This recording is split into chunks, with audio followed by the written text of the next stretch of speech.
So I became really good at just, either not saying anything, and even my ballet teacher that I was training with, she had no idea that we were on food stamps and didn't really, I wasn't eating enough, and we were living in a motel, and I was taking a 2-hour bus ride back and forth from school or to get to ballet class, and I just felt it was best if she just worried about, training me, and then I dealt with all of the other stuff.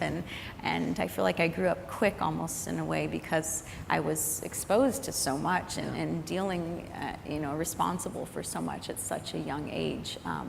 But there was a breaking point when I told her that I could no longer dance because it was too much responsibility. My mother had 5 other children that she was trying to raise and keep in school, and this was just an extracurricular activity to her. So once I told her I could no longer dance, she said, well, can I at least drive you home? And it was like, no, you can't drive me home. And she was like, I'm driving you home, and that's when she found out I was living in a motel. The way she tells this story, she dropped you off, and then she was driving away, and she said she was about halfway back to either the studio or her home, and she just decided to turn around and go right back to the motel, knocks on the door, and what did she ask your mother? I don't know where I would be if that never happened. She turned around and she came back, and she asked my mother if I could live with her.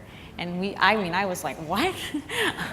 Like, that was not something that I ever considered, knew was normal, for a dancer to go off to a boarding school or go off and train. And she really broke it down and explained it to my mom in that way, that she had done that at 15 years old.